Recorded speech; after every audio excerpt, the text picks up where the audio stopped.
नमो बुद्धाय। मैं विक्रम, आपका स्वागत है अपना विहार अपनी आवाज में।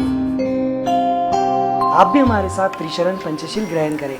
बुद्धं शरणं गच्छामि। जय भीम। पकड़िए पैर। मैंने पैर बोला और सबने अपना सर पकड़ा है। दर्शकों देखिए,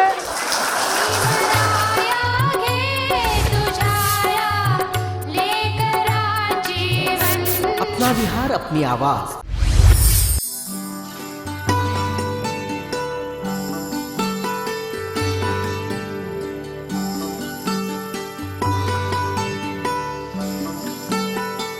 नमो बुद्धाय। जय भीम।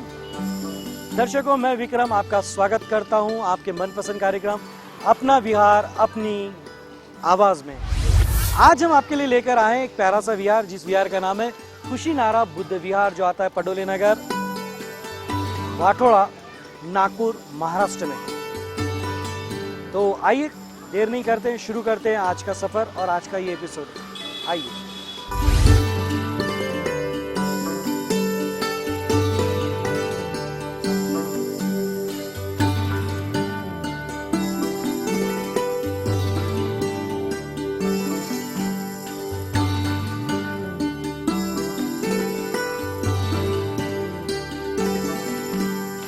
दर्शकों, अब वक्त हो चला है विहार में आने के बाद हमेशा की तरह त्रिशरण पंचशील ग्रहण करने का।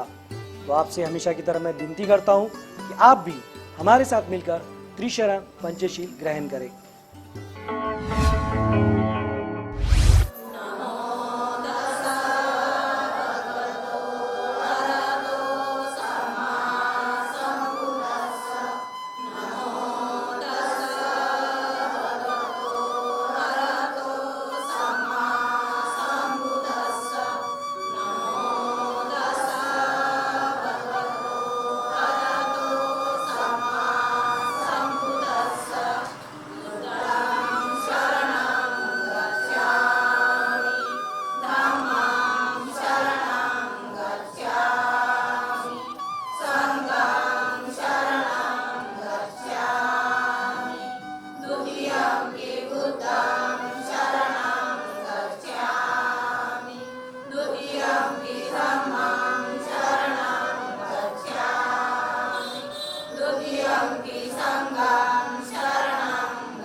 दर्शकों, उम्मीद करता हूं कि आपने भी हमारे साथ मिलकर त्रिशरण पंचशील ग्रहण किया होगा।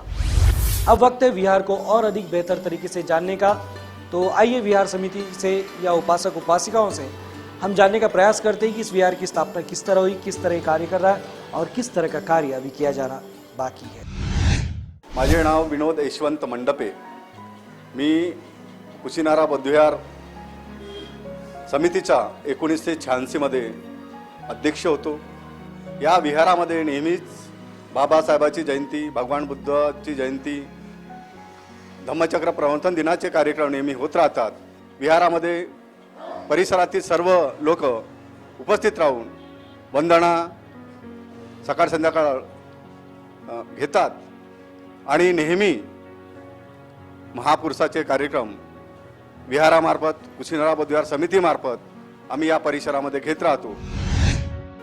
माझे नाव सौभाग्यवती सुदक्षिणा फुलचंदी लोखंडे आहे. मी ह्या कुशीनारा बुद्धविहाराजवळ पडोळे नगरात राहत आहे. या बुद्धविहाराची सुरुवात अशी झाली की इथे फार कमी घरं बनले होते, झोपडे बनले होते आणि या झोपडपट्टीमध्ये असं वाटत होतं की आमचा बुद्धविहार झाला पाहिजे.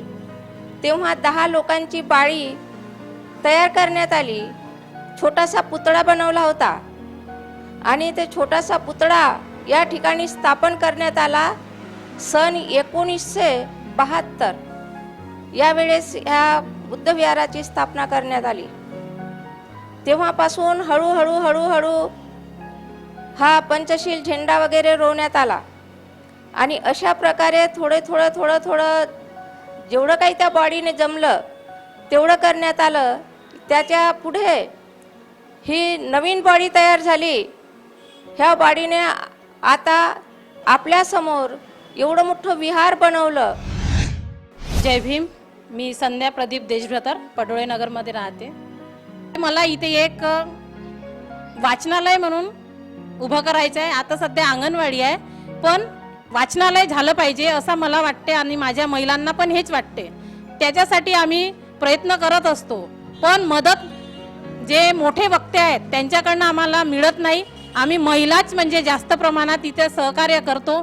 समोरचं जे भविष्य आहे आता नवीन पिढीचं, जे मुलं बाळं आहेत, आता मुलं आहेत, ते धम्माकडे वळल्या पाहिजे याचे पण मार्गदर्शन आम्ही करत असतो.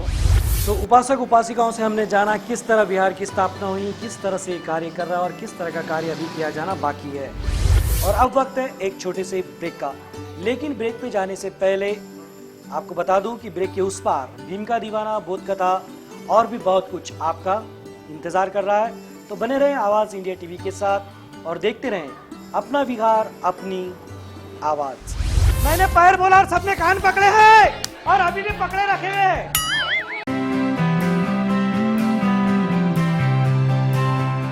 ब्रेक के बाद एक बार फिर से आपका स्वागत है आपके मनपसंद कार्यक्रम अपना विहार अपनी आवाज में.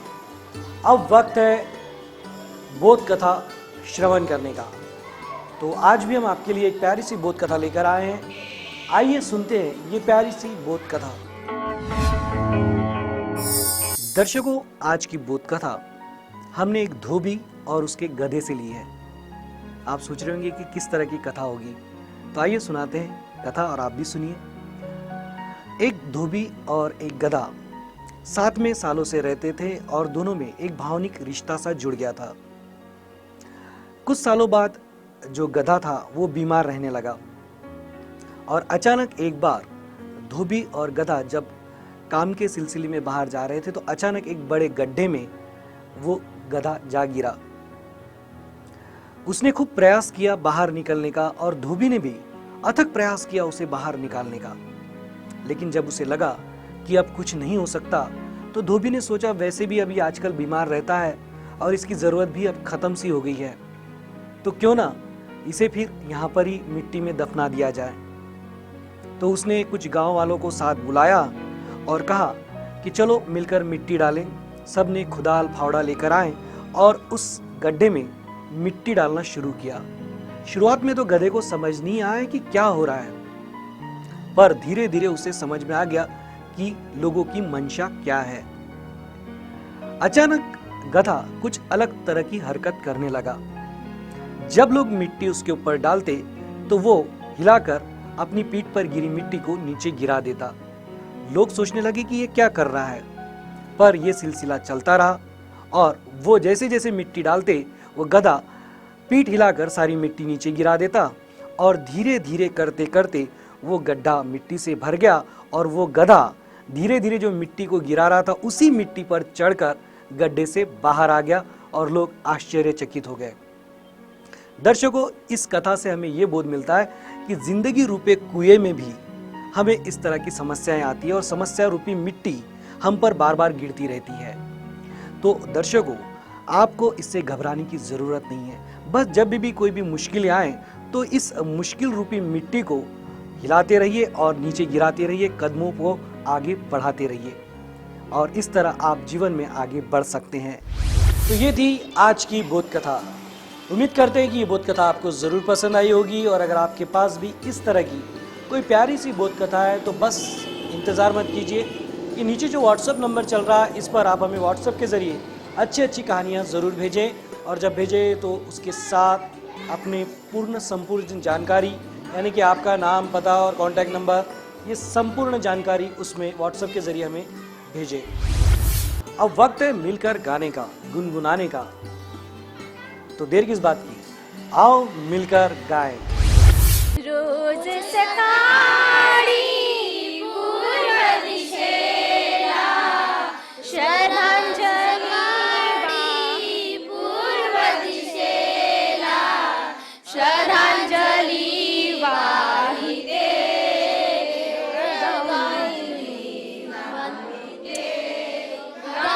गाऊनी भीमबुद्धाची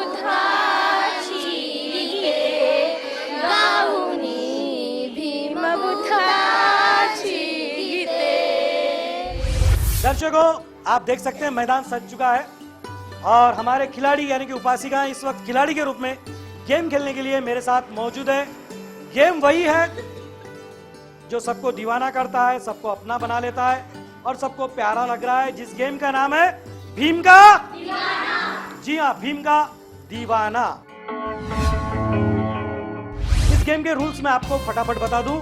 इस गेम में इन्हें जय भीम जय भीम जय भीम जय भीम जय भीम जय भीम कहते रहना है और मैं इन्हें हाथ, पैर, नाक, कान, सर इसमें से किसी भी एक पार्ट को छूने के लिए कहूंगा तो इन्हें जय भीम कहते हुए उस पार्ट को खुद के छूकर दिखाना है। जो सबसे पहले मेरी तरफ देखकर दोनों हाथों से चीज छूकर दिखाएगा वो इस गेम का विनर होगा। अब देखना ये है कि इस गेम का विनर आज हमें कोई मिल पाता है या नहीं। क्या होने वाला है आपको तो पता है, इनको पता नहीं है, इन्हें पता चल जाएगा। इसके पहले कि हम गेम शुरू करें, हमेशा की तरह एक ट्रायल हम ले लेते हैं। एक ट्रायल ले रहे हैं हम, उसके बाद हम शुरू कर रहे हैं गेम। ट्रायल के लिए सर पे हाथ लगाएं, ओके, नीचे कर लें, ओके। दर्शकों, आपने देखा सब लोग नॉर्मल है, इन्होंने बड़ी आसानी से कर दिखाया। अब देखना यह है कि गेम शुरू होने के बाद क्या ये इसी तरह नॉर्मली ये सारी चीजें कर पाते हैं या नहीं। तो आइए शुरू करते हैं गेम। आपका समय शुरू होता है अब।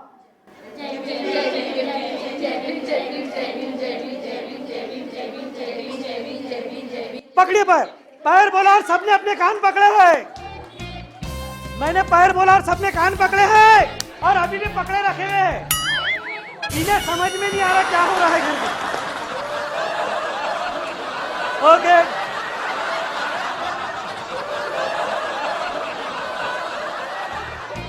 दर्शकों, आज भी वही हुआ। ये इतने सदमे में है और इतने कॉन्फिडेंस से कान पकड़ के खड़े हैं कि इन्हें लग रहा है कि हमने सही किया है। इन्हें पैर छूने के लिए कहा गया और इन्होंने अपने कान पकड़े हैं। आज भी हमें इस गेम में कोई भी विनर नहीं मिला है और ये सिलसिला जारी रहेगा, क्योंकि जब हम जय भीम जय भीम जय भीम जय भीम जय भीम कहते हैं तो उसमें इतना खो जाते हैं कि हमें पता ही नहीं चलता हमारे हाथ कहाँ है, कान कहाँ है और पैर कहाँ है। वही इनके साथ हुआ और ये सिलसिला जारी रहेगा। और मैं कहता हूँ हमेशा, हाँ, मैं हूँ भीम का दीवाना और ये सारे बन गए भीम के दीवाने। इसके बाद वक्त होता है एक छोटे से ब्रेक का। क्या कहा? सुविचार। जी हाँ, ब्रेक पे जाने से पहले आज का सुविचार।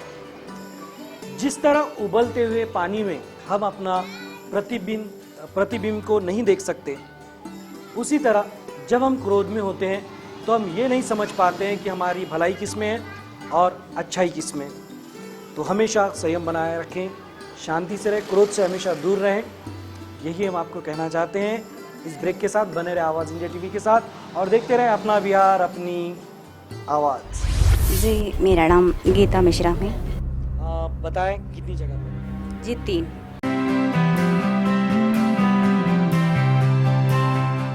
ब्रेक के बाद एक बार फिर से आपका स्वागत है आपके मनपसंद कार्यक्रम अपना बिहार अपनी आवाज में। अब हम शुरू करने जा रहे हैं सवाल और जवाब। देखना है कि मेरे सवालों के जवाब कौन देता है कौन नहीं। दर्शकों मैं आपको बता दूं 3 सवाल है। पहला सवाल सभी के लिए कॉमन रहेगा, दूसरा सवाल यहां से लेके इधर की टीम के लिए रहेगा और तीसरा सवाल यहां से लेकर वहां तक की टीम के लिए रहेगा। तो मेरा पहला सवाल यह है कि इस विहार में कुल कितनी जगह पर अशोक चक्र हमें नजर आता है? वो अशोक चक्र कितनी जगह पर है? कौन बता सकता है? सिर्फ हाथ ऊपर करें। जिस विहार में आप इतने सालों से आ रहे हैं उस विहार में एक ही हाथ ऊपर हुआ है, आ जाए आप। जय भीम, आपका परिचय दें। जी मेरा नाम गीता मिश्रा है। बताएं कितनी जगह पर? जी 3। जी नहीं। खैर प्रयास अच्छा था। और कोई बताना चाहे? आप आ जाए ताई। एक आखिरी हाथ है, इसके बाद इसका जवाब अगर सही आता है तो ठीक है, नहीं तो इसका जवाब फिर मुझे ही देना पड़ेगा। जय भीम ताई, अपना परिचय दें। जय भीम, मी संध्या देशभ्रतर पडोळे नगरमध्ये राहते. अब मुझे कुशीनारा बुद्धविहाराला एक चक्र आहे. जी नहीं। 1 3। और दर्शकों इसका जवाब मैं ही दे दूं। कुल मिलाकर 4 अशोक चक्र है।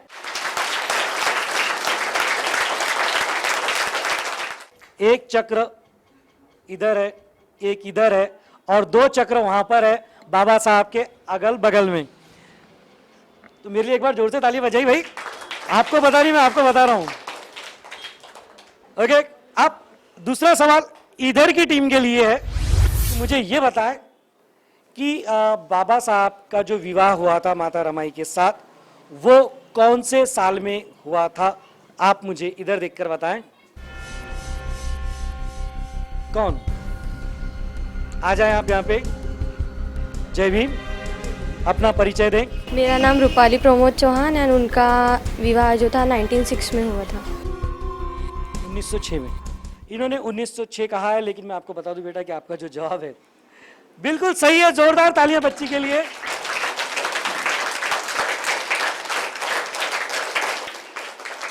जा सकते हैं। दर्शकों इस सवाल का जवाब इन्होंने सही दिया और मैं आपको बता दूं दर्शकों, ये सवाल इनके पीछे ही लिखा हुआ था। यही से हमने सवाल उठाया है। अब अंतिम सवाल यहां से इधर की टीम के लिए है कि महाकारुणिक तथागत भगवान गौतम बुद्ध की यहाँ पे प्रतिमा है। कुछ प्रतिमाओं में महाकारुणिक की जो उंगलियां ऐसे नीचे होती है, उस मुद्रा को कौन सी मुद्रा कहकर संबोधित किया जाता है? जहां पर वो बैठे होते हैं और उनके हाथ ऐसे नीचे होते हैं, उंगलियां नीचे होती है, उस मुद्रा को कौन सी मुद्रा कहकर संबोधित किया जाता है? ये सवाल इधर की टीम के लिए। एक भी हाथ ऊपर नहीं हो रहा है। चलो इसे कॉमन कर देते हैं। आप में से कोई बताना चाहे इस सवाल का जवाब? कोई भी हाथ ऊपर नहीं है। दर्शकों नहीं, इसका जवाब मैं ही दे दूं। उस मुद्रा को इसी कार्यक्रम में हमने कई बार बताया, एक बार मैं फिर बता दूं, उस मुद्रा को भूमि स्पर्श मुद्रा कहकर संबोधित किया जाता है। आप मेरे लिए फिर से तालियां बजा सकते हैं।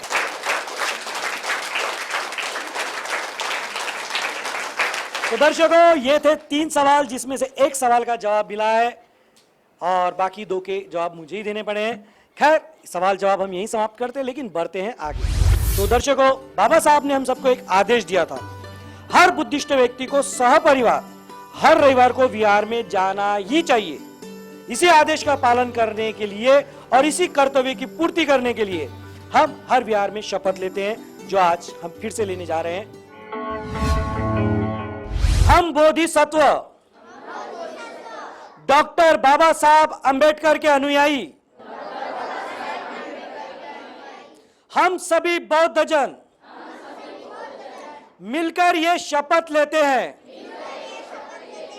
हम सहपरिवार हर रविवार और छुट्टी के दिन परिसर के विहार में जाएंगे, वहां पर वंदना करेंगे, यथाशक्ति धम्मदान करेंगे, साथ ही एक दूसरे के सुख और दुख में शामिल होंगे।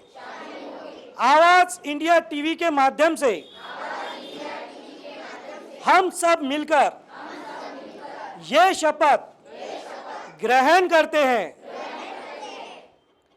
नमो बुद्धाय, जय भीम।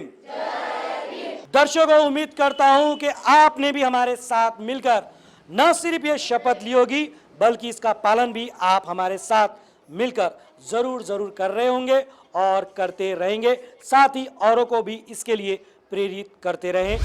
दर्शकों, आवाज इंडिया टीवी को मजबूत बनाने के लिए आप लोगों का योगदान हमें मिल रहा है। क्या आपने अपना योगदान आवाज इंडिया टीवी को मजबूत बनाने में दिया है? यह आपकी जिम्मेदारी भी बनती है।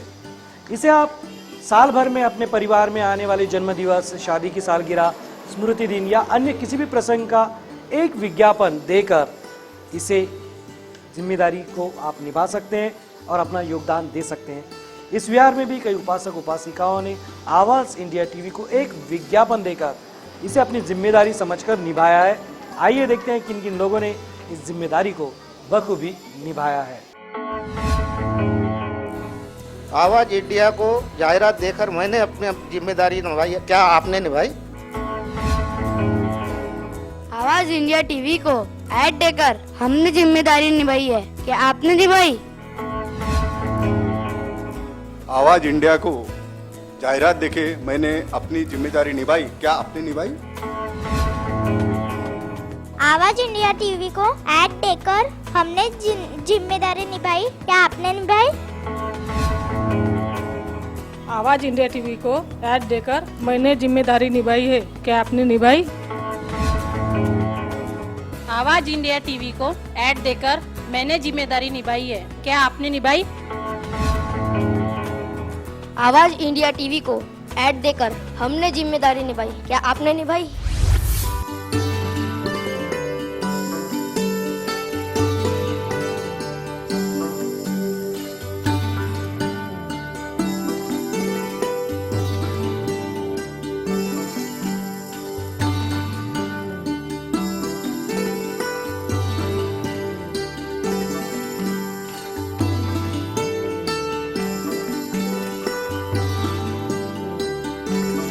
दर्शकों, ये था कुशीनारा बुद्ध विहार जो आता है पडोले नगर, वाठोड़ा, नागपुर, महाराष्ट्र में। उम्मीद करते हैं कि ये विहार भी आपको अन्य विहारों की तरह ज़रूर पसंद आया होगा। और हम आपको बता दें कि आपकी सुविधा के लिए ये जितने भी विहार हम आपको अब तक के दिखा चुके, लगभग सभी विहार का मज़ा आप दोबारा ले सकते हैं यूट्यूब पर। आवाज़ इंडिया टीवी की साइट पर अपना विहार, अपनी आवाज़ आप टाइप करें और आपको सारे विहार नज़र आ जाएंगे। और अगर आप चाहते हैं कि आपका विहार, आपकी आवाज़ दुनिया तक पहुंचे, तो ये नीचे जो व्हाट्सएप नंबर है इस पर आप हमें आपके पूरे विहार का विवरण लिखकर भेज दीजिए। हम कोशिश करेंगे आपके विहार को इस कार्यक्रम का हिस्सा बनाकर दुनिया तक पहुंचाने का। तो आज के लिए बस इतना ही। मुझे विक्रम को दीजिए इजाज़त। मिलूंगा कैमरा पर्सन अल्पेश जी के साथ फिर किसी नए विहार में। तब तक बने रहे आवाज़ इंडिया टीवी के साथ। और हाँ, जाने से पहले एक बार और फिर बता दूँ कि आपके पास कोई अच्छी बोध कथा है, कोई अच्छे सुझाव हैं, तो वो भी आप इस व्हाट्सएप नंबर पर हमें ज़रूर भेजें। बने रहे आवाज़ इंडिया टीवी के साथ और देखते रहें अपना विहार, अपनी आवाज़।